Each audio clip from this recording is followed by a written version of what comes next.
Hello students, कैसे हैं आप सभी। आपका एक बार फिर से स्वागत है गढ़वा क्लासेस के यूट्यूब चैनल में। क्लास 12 के फिजिक्स सेशन का एक चैप्टर हमारा कंप्लीट हुआ है, electric charges and Coulomb's law. आज के क्लास में हम लोग सेकेंड चैप्टर लेकर के आए हैं, इलेक्ट्रिक फील्ड।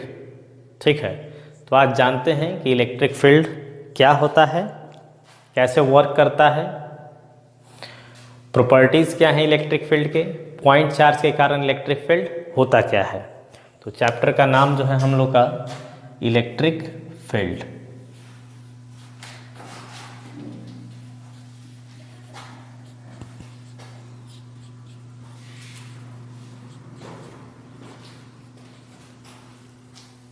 इलेक्ट्रिक फील्ड, ठीक। इलेक्ट्रिक फील्ड को हम लोग शुरू करने से पहले थोड़ा सा प्रीवियस कॉन्सेप्ट देखिएगा। बेसिकली हम लोग दो तरह के फोर्स, वैसे बहुत तरह के होते हैं, नॉर्मली आप लोग सुने होंगे। एक होता है कांटेक्ट फोर्स और सेकेंड होता है non contact force.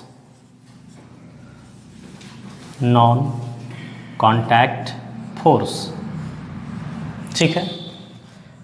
Contact force में फिजिकल कांटेक्ट होता है, इसमें फिजिकल कांटेक्ट की बात करते हैं हम लोग,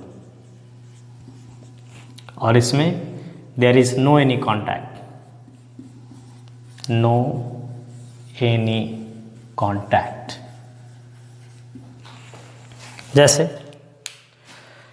ये मेरे हाथ पे ये कोई ऑब्जेक्ट रखा हुआ है, हम लोग इसको पुश करेंगे तो कांटेक्ट लेकर के आना होगा फोर्स अप्लाइंग बॉडी जो है उसका, और जिस पर फोर्स अप्लाई कर रहे हैं उसका। या पुल करना है तो भी हमको क्या लेकर के आना होगा, कांटेक्ट लेकर के आना होगा। लेकिन नॉन कांटेक्ट फोर्सेस में, जैसे आप लोग यूनिवर्सल ग्रेविटेशनल फोर्स की बात करते हैं, तो यूनिवर्सल ग्रेविटेशनल फोर्स एक नॉन कांटेक्ट फोर्स है। जैसे कोई भी ऑब्जेक्ट है, पत्थर को हमने ऊपर फेंका, पत्थर नीचे आ रहा है, क्या हमारी पृथ्वी अर्थ जो है उस ऑब्जेक्ट के, उस स्टोन के कोई कांटेक्ट में है? कोई फिजिकल कांटेक्ट नहीं है, लेकिन वहाँ पे फोर्स लग रहा है कि नहीं लग रहा है? फोर्स लगता है। तो सोचने वाली बात यह है कि जब कांटेक्ट ही नहीं है तो फोर्स आखिर किस तरीके से लग रहा है, ठीक है। तो जहाँ कांटेक्ट नहीं है वैसे जगहों पर एक फील्ड काम करता है, ठीक। क्या काम करता है? फील्ड। ग्रेविटेशन के केस में उसको हम लोग ग्रेविटेशनल फील्ड कह देते हैं। उसी तरह से एक चार्ज्ड बॉडी दूसरे बॉडी पर जो फोर्स अप्लाई करता है वो विदाउट कांटेक्ट फोर्स अप्लाई करता है, तो वहाँ भी वो फील्ड के द्वारा फोर्स लगाता होगा। तो कौन सा फील्ड कहेंगे उसको? इलेक्ट्रिक फील्ड कहेंगे। थोड़ा सा एक चीज़ और देखिएगा, तो हमारे पास ये कोई मान लीजिए कि ऑब्जेक्ट है, और यहाँ पे हमने एक चार्ज्ड पार्टिकल रखा है। मान लीजिए ये पॉजिटिवली चार्ज्ड है। कैसा चार्ज है इस पर? पॉजिटिव चार्ज है। और ये न्यूट्रल है, ये न्यूट्रल है। मेरा सवाल आपसे ये है कि क्या ये पॉजिटिवली चार्ज्ड जो पॉइंट है, यहाँ पे एक पॉइंट चार्ज है, पॉजिटिव चार्ज, क्या वह इस न्यूट्रल ऑब्जेक्ट पर कोई फोर्स अप्लाई करेगा कि नहीं अप्लाई करेगा? कूलॉम ने क्या कहा था? जो फोर्स होता है दो पॉइंट चार्जेस के बीच में, उनके पास मैग्नीट्यूड होना चाहिए, क्योंकि फोर्स मैग्नीट्यूड के प्रोडक्ट के डायरेक्ट प्रोपोर्शन में होता है और डिस्टेंस के स्क्वायर के इनवर्स प्रोपोर्शन में होता है। तो यहाँ पे इसके पास तो चार्ज है, लेकिन क्या इसके पास नेट चार्ज है? नहीं। इस जगह पे नेट चार्ज कितना है? 0। नेट चार्ज कितना है इस जगह? 0। तो आप कहेंगे कि यह चार्ज्ड बॉडी इस न्यूट्रल ऑब्जेक्ट पर कोई फोर्स अप्लाई नहीं करेगा, जो कि गलत है। देखिएगा कैसे। हम लोग चार्जिंग बाय इंडक्शन की बात किए थे। चार्ज इंडक्शन के द्वारा क्रिएट किए जा सकते हैं। अगर ये पॉइंट चार्ज यहाँ पे है, ये कंडक्टर है, तो इसके पास फ्री इलेक्ट्रॉन्स रहे होंगे। कंडक्टर का प्रॉपर्टी क्या है, उसके पास फ्री इलेक्ट्रॉन्स होते हैं। इंसुलेटर के पास फ्री इलेक्ट्रॉन्स नहीं होते हैं। कंडक्टर के इलेक्ट्रॉन्स मूव कर सकते हैं। अब ये पॉजिटिवली चार्ज्ड बॉडी जो है, इसके फ्री इलेक्ट्रॉन्स पर एक अट्रैक्टिव फोर्स अप्लाई करता है और इसके जस्ट सामने वाले इंड पर, माने नियरेस्ट इंड पर कह सकते हैं कि सारा इलेक्ट्रॉन, सारा क्या, जो मूव कर सकते हैं, जितना इसका स्ट्रेंथ है फोर्स अप्लाई करने का, इलेक्ट्रॉन एक तरफ आकर के रहने लगेंगे। किधर से इलेक्ट्रॉन आएंगे, राइट साइड से इलेक्ट्रॉन आएंगे। किस साइड में आके रहेंगे, लेफ्ट साइड में। तो यहां पे इलेक्ट्रॉन जो है अधिक मात्रा में हो गया, मतलब इलेक्ट्रॉन का नंबर इधर ज्यादा है और इधर से इलेक्ट्रॉन निकल करके आए हैं, यहां इलेक्ट्रॉन का नंबर कम है। और एटम कब न्यूट्रल होता है, जब उसके पास इलेक्ट्रॉन और प्रोटॉन क्या होते हैं, उनके नंबर्स बराबर होते हैं। तो नंबर्स तो बराबर नहीं ना हो रहे हैं, इधर के एटम के पास क्या हो रहा है, इलेक्ट्रॉन अधिक है as compare to number of proton. और यहां पे क्या कह सकते हैं कि इलेक्ट्रॉन राइट साइड से चूंकि लेफ्ट साइड में गए हैं, इसलिए इस साइड में इलेक्ट्रॉन की कमी है और प्रोटॉन वहां पे मेजॉरिटी में है।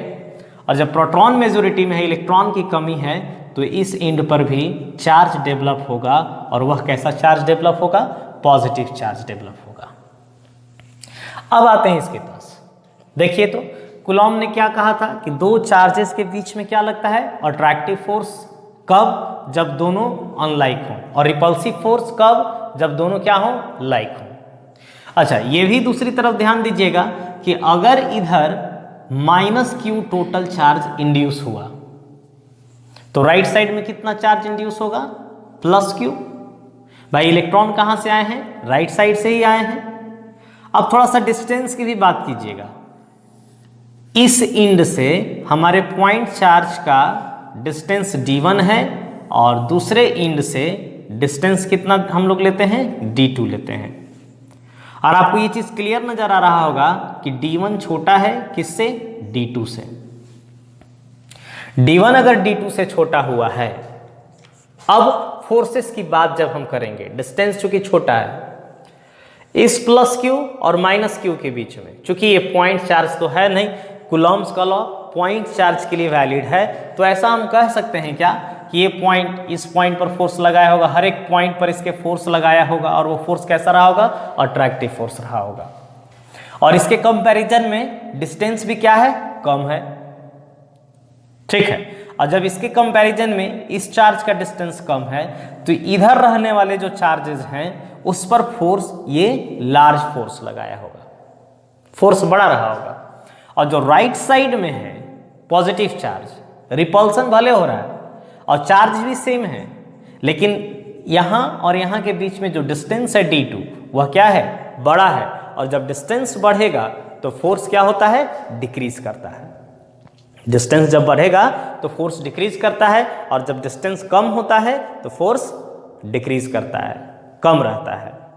मतलब इतना तो श्योर है कि इस +q चार्ज के कारण इस न्यूट्रल बॉडी के लेफ्ट एंड पर अट्रैक्टिव फोर्स लग रहा है ज्यादा, और राइट एंड पर रिपल्सिव फोर्स लग रहा है, ठीक है। इस पर रिपल्सिव फोर्स लग रहा है, ये वाला अट्रैक्टिव फोर्स ग्रेटर है as compare to repulsive force के कंपैरिजन में।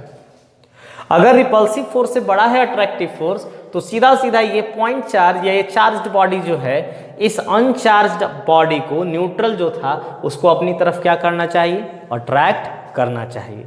तो इस भ्रम को भी दिमाग से निकाल के रखिएगा कि एक चार्ज्ड बॉडी जो है सिर्फ दूसरे चार्ज्ड बॉडी पर ही फोर्स अप्लाई कर सकता है। एक चार्ज्ड बॉडी दूसरे अनचार्ज्ड बॉडी जैसे कंडक्टर पर फोर्स अप्लाई कर सकता है। अब ये फोर्सेस कांटेक्ट में तो आपको नहीं दिख रहे हैं, क्या ये कोई इसके साथ फिजिकल कांटेक्ट में आया है, कोई फिजिकल कांटेक्ट में नहीं आ रहा है। तो फिर ये फोर्स अप्लाई कैसे कर रहा है, तो एक कॉन्सेप्ट थोड़ा सा और देखिएगा। स्पाइडर को, स्पाइडर के बारे में आप लोग देखे होंगे। स्पाइडर इस तरह से स्पाइडर है, उसके पैर हैं, ठीक है। उसका जाल थोड़ा सा देखिएगा,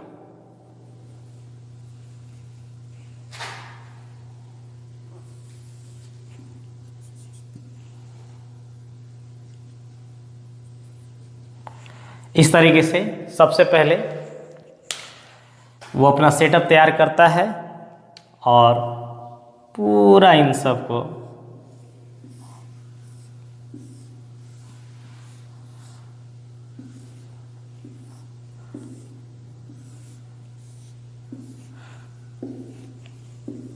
अपना जाल बिछा करके, समझिए तो उसका ये अपने चारों तरफ एक स्पेस रखा है, एक रीजन रखा है, जिसमें कोई भी इंसेक्ट्स आते हैं, कीड़े मकोड़े अगर आते हैं तो सबसे पहले इसको सूचना मिलती है, जाल तैयार रहता है उसका, इस पर और उसके जो रस्सी निकलती है उसके माउथ से वो लगा रहता है यहाँ पे। जब कोई कीट आकर के बैठता है तो इसको तुरंत सूचना होती है कि तुम्हारे रीजन में, तुम्हारे सत्ता में कोई ना कोई जरूर आया है।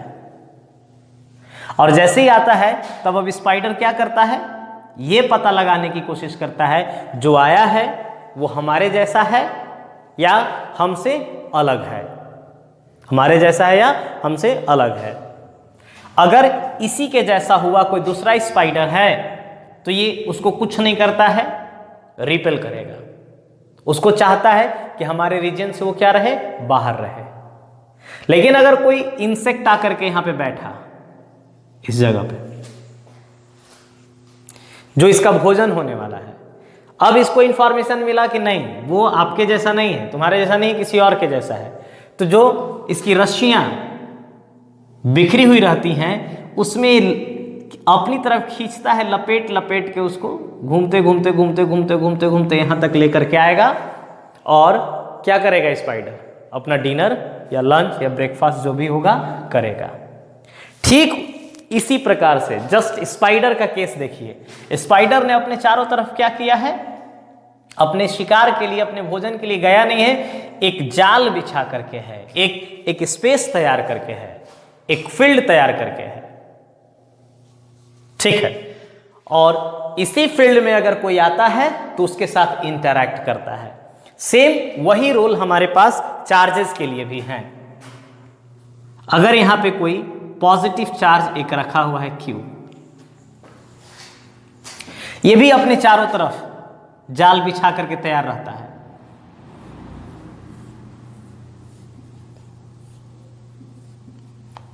इस तरीके से। और इसके फील्ड में यदि हम कोई दूसरा टेस्ट चार्ज को, कोई स्मॉल Q को लेकर के आते हैं और वो इसके फील्ड में है, जो अपने चारों तरफ स्पेस तैयार किया है उस स्पेस में है, तो ये पता करता है कि पहले कैसा चार्ज है। अगर लाइक चार्ज है, ये आने वाला चार्ज भी, टेस्ट चार्ज भी अगर पॉजिटिव है तो ये क्या करता है, उसको रिपेल करता है, एक फोर्स अप्लाई करना शुरू कर देता है। और पता चलता है कि अनलाइक चार्ज है, अगर आने वाला चार्ज जो है नेगेटिव है तो उसको क्या करता है, अपनी तरफ अट्रैक्ट करता है। अब देखिएगा, दो चार्जेस यहां पे आपको दिखाई दे रहे हैं। इसने क्या किया, अपने चारों तरफ एक फील्ड बना करके था, उसी फील्ड को हम लोग क्या नाम देने वाले आगे चल के, इलेक्ट्रिक फील्ड इलेक्ट्रिक फील्ड नाम देने वाले हैं। यह चार्ज जो है, जो फील्ड प्रोड्यूस करके है, फील्ड बना करके है, उसको हम लोग क्या कहते हैं, सोर्स चार्ज कहते हैं, सोर्स चार्ज। और हम चेक करने के लिए कि अपने चारों तरफ एक ऐसा इफेक्ट पैदा किया है कि नहीं, प्रोड्यूस करके रखा है कि नहीं, कि जो दूसरा किसी चार्ज पर फोर्स लगेगा, तो जिस चार्ज को एक हम इफेक्ट को चेक करने के लिए लेकर के आए हैं, उस चार्ज को हम लोग कौन सा चार्ज नाम देते हैं, टेस्ट चार्ज नाम देते हैं, टेस्ट चार्ज। टेस्ट चार्ज जो होता है वेरी वेरी स्मॉल हम लोग कंसीडर करके चलते हैं, वेरी स्मॉल। क्यों स्मॉल लेकर के चलते हैं, ताकि इसका कोई स्ट्रॉन्ग इफेक्ट किसी पर ना पड़े। हम लोग दूसरे के इफेक्ट को क्या करने आए हैं, पता लगाने आए हैं, तो ये खुद अपना इफेक्ट कम रखे, ये दूसरे के इफेक्ट को समझ सके, उस पर इसका इफेक्ट पड़ सके। इसलिए टेस्ट चार्ज को क्या होना होगा, बहुत छोटा होना होगा। तो फील्ड आप यहां से कह सकते हैं कि इलेक्ट्रिक फील्ड जो है, अच्छा चार्ज, हम लोग इलेक्ट्रिक चार्ज के कारण इस फील्ड को देख रहे थे, इसलिए नाम क्या दिया था इसका, इलेक्ट्रिक फील्ड दिया था। तो इलेक्ट्रिक फील्ड क्या होगा, the space around a charge in which some other charges experiences a force of attraction or repulsion is known as electric field।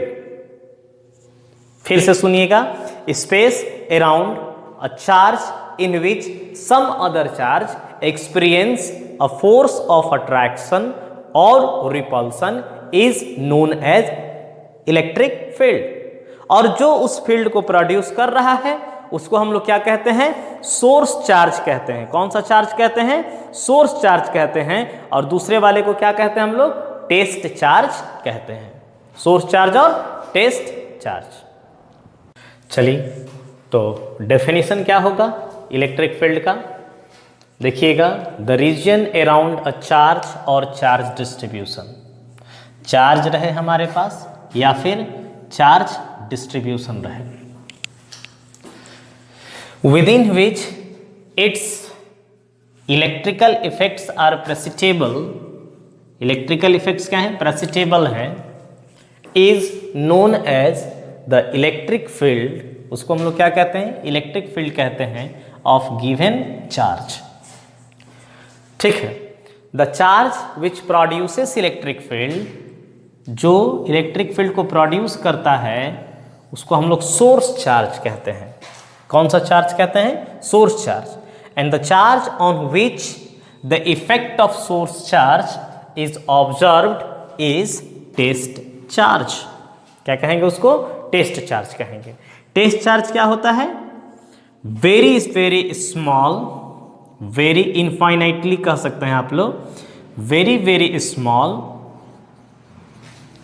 Small positive charge, very very small positive charge. अब थोड़ा सा इसको समझिएगा कि कोई भी चार्ज हमारे पास है, प्लस क्यू चार्ज है, ठीक है, इसका फील्ड कहां तक रहेगा, कहां तक बात करेगा। तो स्पाइडर वाला केस याद कीजिए, स्पाइडर कहां तक अपना जाल बिछाता है, जहां तक वो अपने भोजन को अपने पास ला सके, ठीक है। और वही उसके लिए क्या हो जाता है, एक ऐसा डिस्टेंस जहां के बाद अगर कोई आता है तो हम उस पर कोई इफेक्ट नहीं डालेंगे। तो हर एक चार्ज के चारों तरफ का जो रीजन है, इसके अराउंड जो रीजन है, उस रीजन का एक डिस्टेंस होता है। उस डिस्टेंस के बाद इसका जो इलेक्ट्रिकल इफेक्ट है वो पता नहीं चलता है, इफेक्ट नहीं रहता है, ठीक है। वो डिस्टेंस कौन सा होता है, इनफाइनाइट डिस्टेंस होता है। मान लेते हैं कि ये चार्ज जो है इस डिस्टेंस तक अपना इफेक्ट डाल करके है, तो इस चार्ज के लिए ये वाला डिस्टेंस कौन सा डिस्टेंस होगा, इनफाइनाइट डिस्टेंस। आप टेस्ट चार्ज को अगर यहां पे रखते हो तो इसका इफेक्ट इस पर कुछ नहीं पड़ेगा। आपको टेस्ट चार्ज, नाम ही उसका टेस्ट चार्ज क्या बताएगा कि नहीं यहाँ पे कोई फील्ड नहीं है। आप उसको धीरे धीरे धीरे धीरे धीरे धीरे पास लेकर के आते हो, जैसे ही आप इस जगह पे पहुंचते हो आपको सिग्नल देना शुरू कर देता है कि अब हम किसी के फील्ड में हैं, किसी न किसी के फील्ड में हैं। और जैसे जैसे नज़दीक आते जाएंगे वो फील्ड क्या होता जाता है, बढ़ता जाता है। अगर ये चार्ज और अधिक हम ले लेते, 2Q ले लेते, जब चार्ज मजबूत है तो फील्ड भी क्या कर देगा, ये अपना बढ़ा देगा, फील्ड भी बढ़ा देगा। अब इसके लिए इनफाइनाइट डिस्टेंस यहां तक हो जाएगा, ये वाला डिस्टेंस इनफाइनाइट डिस्टेंस हो जाएगा। चार्जेस और बढ़ाएंगे तो उसका डिस्टेंस और बढ़ता चला जाएगा। मतलब इन्फिनिटी जो है अनडिफाइंड है, वो किसी को पता नहीं है, और अलग अलग चीज़ों के लिए उसका डेफिनेशन अलग अलग होता है, अलग अलग वैल्यूज उसके होते हैं। किसके, इन्फिनिटी के। और अगर हम छोटा चार्ज ले लेते हैं तो हो सकता था कि उसके लिए इनफाइनाइट डिस्टेंस जो है वो क्या होता, इतना ही होता। मतलब इसके बाहर में भी टेस्ट चार्ज कोई इफेक्ट यहाँ पे नहीं बताता, टेस्ट चार्ज ये नहीं बताता कि कोई फील्ड है इस जगह पे, ठीक है। सेम चीज़ जैसे एक बड़ा स्टोन पत्थर है और स्टोन को हम लोग उठा सकते हैं तो हमारे लिए उसका मास इनफाइनाइट नहीं है। लेकिन मान लीजिए कि एक आंट है, चींटी है, उसको कह दें कि नहीं तुम इस पत्थर को उठा दो, तो क्या वो उसको उठा पाएगा? नहीं। तो उस चींटी के लिए, उस आंट के लिए वो क्या हो गया है, पत्थर का मास जो है, जो स्टोन का वेट है, वो कैसा बिहेव कर रहा है, कितना वेट हो सकता है उसके लिए, तो वो इनफाइनाइट वेट का कह सकते हैं। किसके लिए? उस आंट के लिए।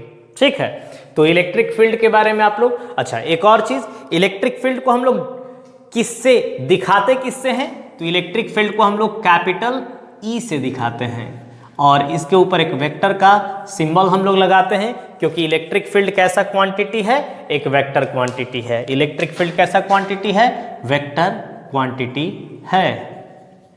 वेक्टर क्वांटिटी है ये। वेक्टर क्वांटिटी मतलब इसके पास मैग्नीट्यूड होगा और फील्ड का एक डायरेक्शन भी होगा। ठीक, हम लोग अब देखने चल रहे हैं electric field intensity.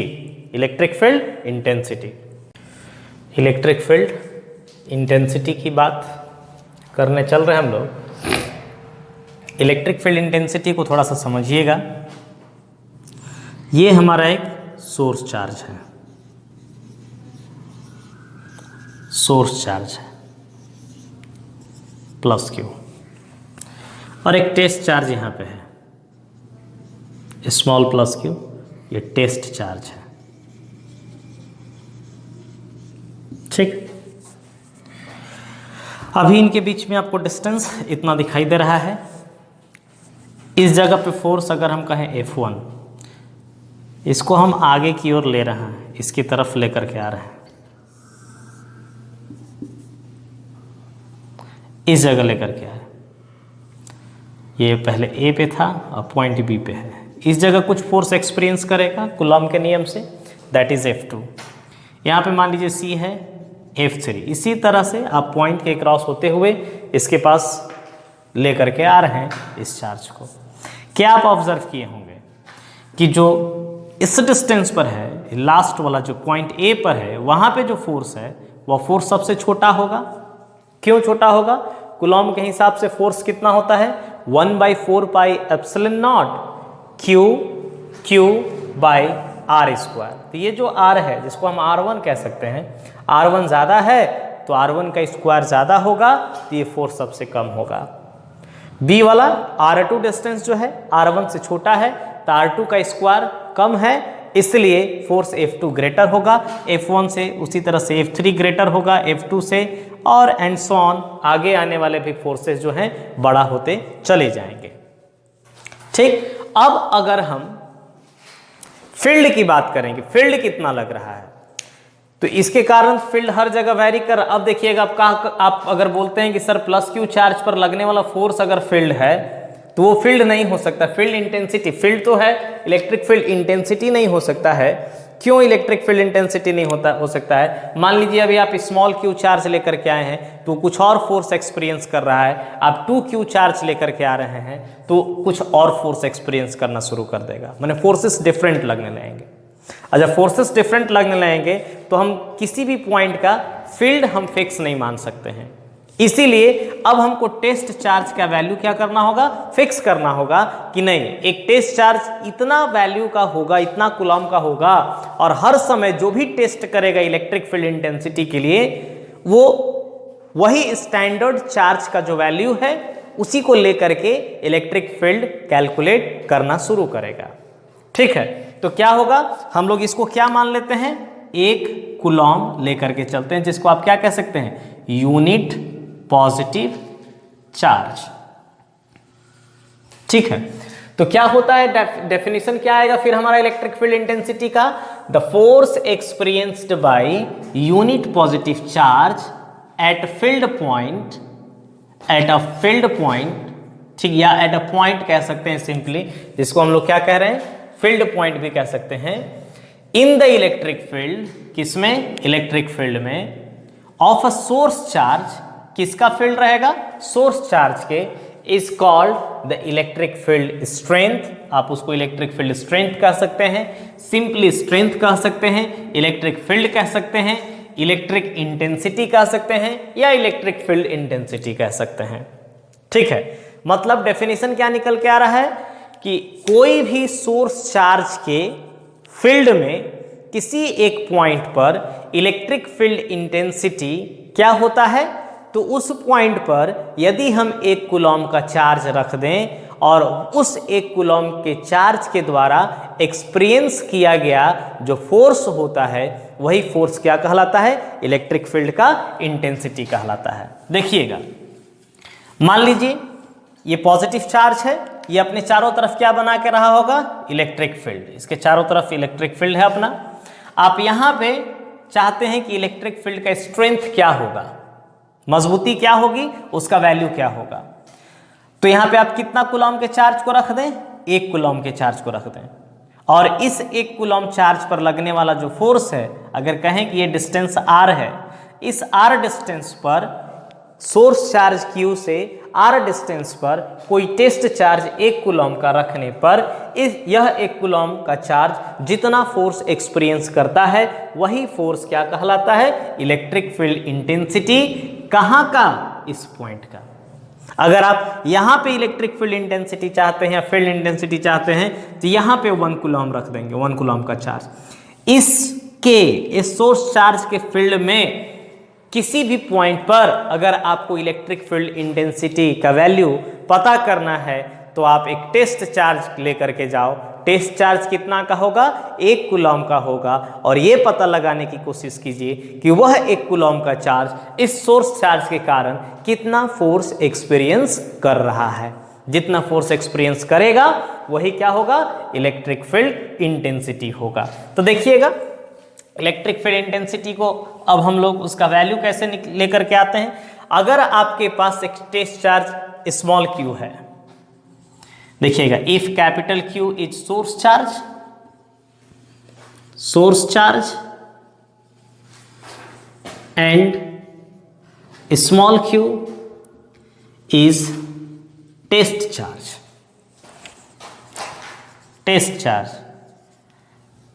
then electric field intensity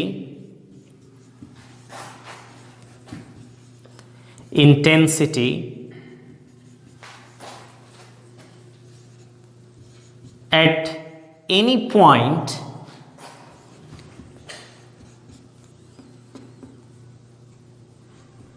at a distance of small r,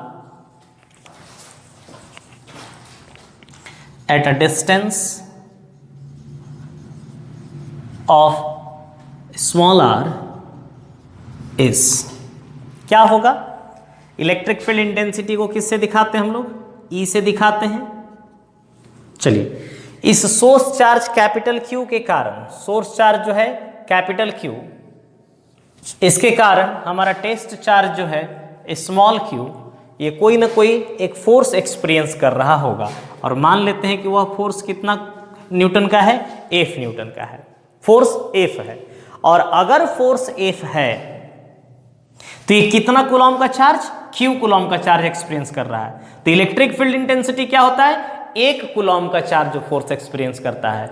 अगर Q कूलॉम का चार्ज F फोर्स एक्सपीरियंस कर रहा है तो 1 कूलॉम का चार्ज यूनिटरी मेथड से क्या होगा, F/Q फोर्स एक्सपीरियंस करेगा। तो ये हमारा इलेक्ट्रिक फील्ड का क्या निकल के आता है, फॉर्मूला निकल के आता है, E = F/Q। थोड़ा सा हम लोग F का वैल्यू जानते हैं, क्या होता है, 1/4πε0 Q/r², वेक्टर है r कैप, बाई क्या करेंगे आप, टेस्ट चार्ज कितना था, Q। Q और Q क्या होंगे, कैंसल आउट होंगे, तो वैल्यू क्या बचेगा आपके पास, 1/4πε0 Q/r² r कैप। ये क्या निकल के आएगा, इलेक्ट्रिक फील्ड। तो क्या कह सकते हैं इलेक्ट्रिक फील्ड का value, E = 1/4πε0 Q/r² r cap कह सकते हैं, या फिर एक और वैल्यू याद कीजिए कूलॉम्स लॉ को, इस यूनिट वेक्टर को, ये यूनिट वेक्टर क्या होता है, तो किसी वेक्टर को उसके मैग्नीट्यूड से डिवाइड करने पर, तो अगर हम 1/4 पाई एप्सिलॉन नॉट q और पूरा का पूरा वेक्टर r लिखते हैं, तो नीचे एक और r लेकर के आना होगा। r स्क्वायर ऑलरेडी है, क्या हो जाएगा ये r क्यूब हो जाएगा। ये हमारा क्या होगा, इलेक्ट्रिक फील्ड इंटेंसिटी का वैल्यू निकल करके आएगा। अब थोड़ा सा किसके कारण, पॉइंट चार्ज के कारण। सोर्स चार्ज है, पॉइंट चार्ज कैपिटल क्यू, उससे r डिस्टेंस पर इलेक्ट्रिक फील्ड इंटेंसिटी का वैल्यू कितना होता है 1/4 pi epsilon not q by R square r cap, या फिर 1/4 pi epsilon not q r by r cube. Unit क्या होगा इसका, ठीक है। तो यूनिट और डायमेंशन हम लोग देखने चल रहे हैं। देखिएगा यूनिट और डायमेंशन किसका, इलेक्ट्रिक फील्ड इंटेंसिटी का।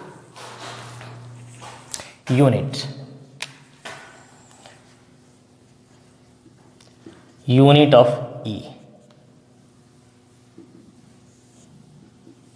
देखिए तो E इज इक्वल टू क्या है, F by Q. E is equal to F by Q है। F का यूनिट क्या होगा, न्यूटन, और Q का यूनिट क्या होगा, कूलॉम। तो कूलॉम को ऊपर में लेकर के जाएंगे तो न्यूटन पर कूलॉम, या फिर एक और यूनिट होता है जो आगे आप देखेंगे, आगे आने वाले फिजिक्स क्लासेस में आपको मिलेगा, वोल्ट पर मीटर। वोल्ट पर मीटर होगा। डायमेंशन की बात करते हैं।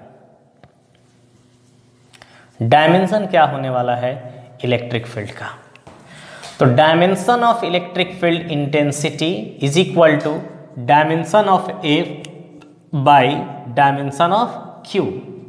F का डायमेंशन, फोर्स का डायमेंशन शायद आपको याद होगा, MLT-2, MLT-2, ठीक है। F बराबर A में होता है और A का होता है मीटर पर सेकेंड स्क्वायर, तो LT-2, और M का कैपिटल M होगा मास का, तो MLT-2, और Q का हम लोग देख करके आए हैं क्या होगा, IT होगा।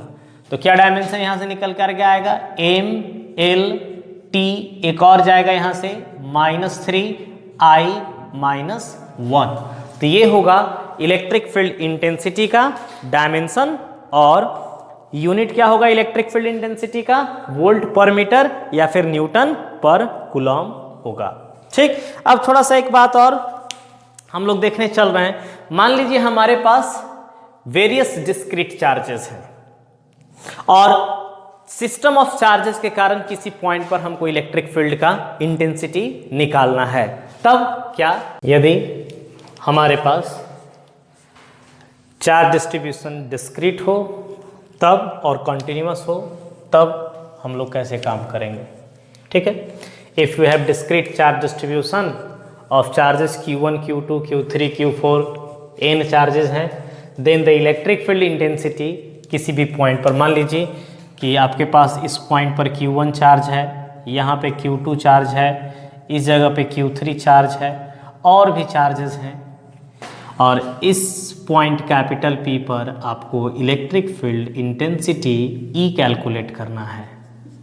E क्या होगा, तो आप क्या करेंगे, इसके कारण फील्ड निकालेंगे, ये फील्ड इधर जाएगा, दैट इज E1। Q2 के कारण फील्ड निकालेंगे, दैट इज E2।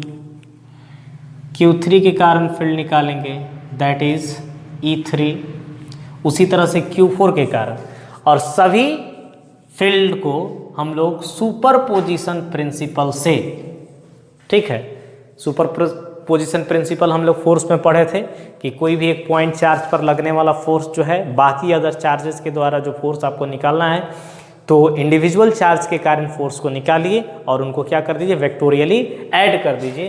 तीन को भी वेक्टोरियली क्या कर दीजिए, ऐड कर दीजिए। जो नेट फील्ड है वह क्या होने वाला है, field due to Q1 plus field due to Q2 plus field due to Q3 plus dot dot dot कह सकते हैं, और आप इसको समेशन के फॉर्म में, सिग्मा के फॉर्म में क्या लिख सकते हैं, EI, कोई भी चार्ज ith चार्ज ले सकते हैं QI, और उसके द्वारा फील्ड क्या होगा EI। सिग्मा लगा करके आप I का वैल्यू 1 से कहाँ तक जा सकते हैं, n तक जा सकते हैं। ठीक है, और अगर आपके पास कॉन्टिन्यूअस चार्ज डिस्ट्रीब्यूशन रहे, in the case of continuous charge distribution. Continuous charge distribution अगर हमारे पास रहे तब क्या होगा, then consider differential charge element DQ। आप लोग एक डिफरेंशियल चार्ज छोटा सा मान लीजिए ये एक सीट है और इस पर चार्ज का डिस्ट्रीब्यूशन है। सीट को अगर आप चार्ज दिए तो कैसा चार्ज आएगा, कॉन्टिन्यूअस चार्ज डिस्ट्रीब्यूशन होगा। आप एक एलिमेंट लीजिए जिस पर चार्ज हम लोग कितना मान के चलेंगे, DQ लेकर के चलेंगे, ठीक ना। अभी आगे हम लोग देखेंगे 3 केस, जो लीनियर चार्ज डिस्ट्रीब्यूशन था, सरफेस चार्ज डिस्ट्रीब्यूशन था, वॉल्यूम चार्ज डिस्ट्रीब्यूशन था, उनके आधार पर हम लोग देखेंगे। तो एक एलिमेंट ले लीजिए, डिफरेंशियल चार्ज एलिमेंट कितना, DQ, और DQ के कारण फील्ड लिख दीजिए। फील्ड का फॉर्मूला क्या है, E बराबर 1/4πε0 Q by R square R cap.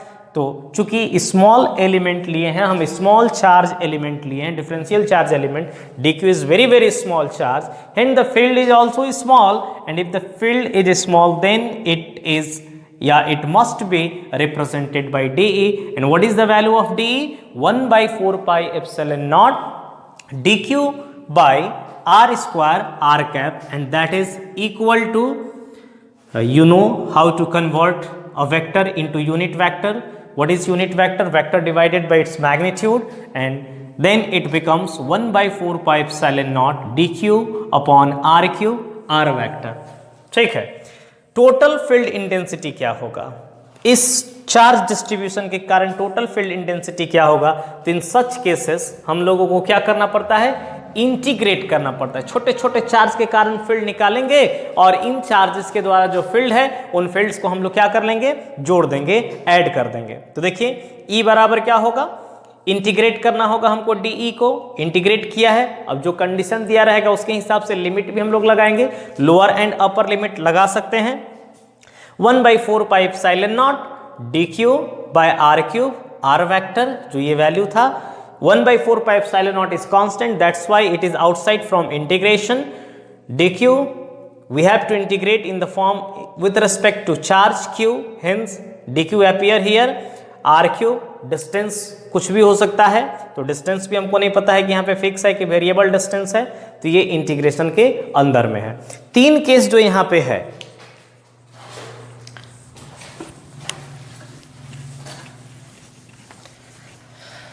अगर चार्ज डिस्ट्रीब्यूशन लीनियर हुआ तो, चार्ज डिस्ट्रीब्यूशन सरफेस हुआ तो, और चार्ज डिस्ट्रीब्यूशन वॉल्यूम हुआ तो। लीनियर चार्ज डिस्ट्रीब्यूशन के लिए देखिएगा, लीनियर चार्ज डिस्ट्रीब्यूशन के लिए, for linear charge distribution, charge distribution मान लीजिए ये कोई वायर है जिस पर चार्ज हमने दिया है, और चार्ज देने के बाद क्या होगा, इस पर डिस्ट्रीब्यूट हो जाएगा यूनिफॉर्मली हर एक जगह पर। आपको इस जगह पे फील्ड निकालना है, इलेक्ट्रिक फील्ड निकालना है, E कितना होगा और ये कितना डिस्टेंस पर है, R। तो इस पर सभी पॉइंट के कारण फील्ड होगा, हर एक पॉइंट के कारण आपको फील्ड निकालना होगा और उन सब फील्ड के कारण क्या करना होगा, जोड़ना होगा।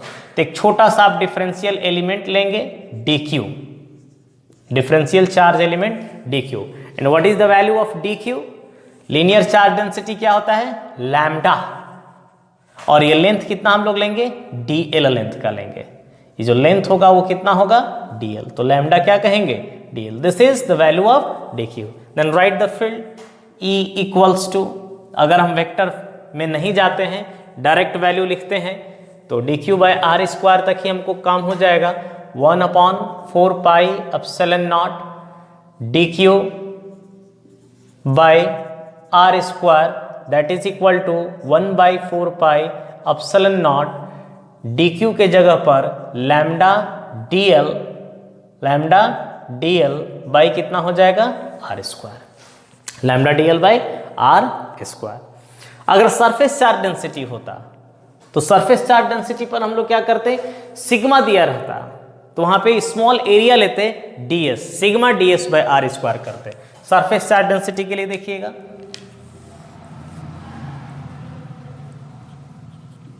For surface charge density, charge density या डिस्ट्रीब्यूशन जो भी कहें आप, इस तरीके से। अगर आपको एक मेटालिक शीट दिया है जिस पर चार्ज यूनिफॉर्मली डिस्ट्रीब्यूटेड है, तो आप क्या कंसीडर करेंगे? एक इसमें छोटा सा एरिया कंसीडर करेंगे, और एरिया कितना? ds।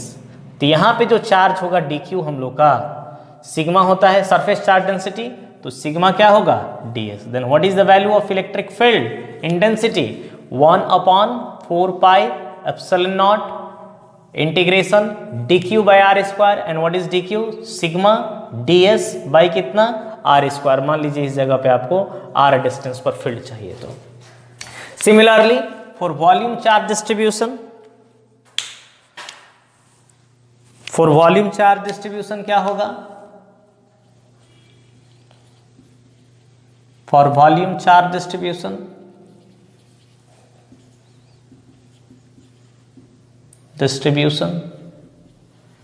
हम लोग क्या करेंगे? एक चार्ज इस तरीके से पूरे वॉल्यूम में होगा, तो इसमें एक स्मॉल वॉल्यूम लेंगे हम लोग, छोटा सा वॉल्यूम लेंगे, ठीक है। और स्मॉल वॉल्यूम क्या होगा? dv हम लोग लेंगे इसमें। मान लीजिए एक छोटा सा वॉल्यूम हमने इस कंसीडर किया है, ये वॉल्यूम कितना? dv। और dv बराबर क्या होगा? वॉल्यूम चार्ज डिस्ट्रीब्यूशन में डेंसिटी क्या होता है? Volume charge density, volumetric charge rho होता है, तो रो इंटू क्या करेंगे? dv। और फील्ड का वैल्यू कितना आ जाएगा? 1/4 पाई एप्सिलॉन नॉट, dq के जगह पे आप रो dv लिखेंगे बाई कितना? r square. तो ये तीनों चार्ज डिस्ट्रीब्यूशन के कारण, कॉन्टिन्यूअस चार्ज डिस्ट्रीब्यूशन के कारण जो है, लीनियर चार्ज डिस्ट्रीब्यूशन हो या फिर सरफेस चार्ज डिस्ट्रीब्यूशन हो या फिर वॉल्यूम चार्ज डिस्ट्रीब्यूशन हो, हम लोग इलेक्ट्रिक फील्ड इंटेंसिटी का वैल्यू कैलकुलेट कर सकते हैं। तो इसको याद रखिएगा, चार्ज डिस्ट्रीब्यूशन कैसा भी हो, कोई फर्क हम पर नहीं पड़ना चाहिए वैल्यू कैलकुलेट करते समय।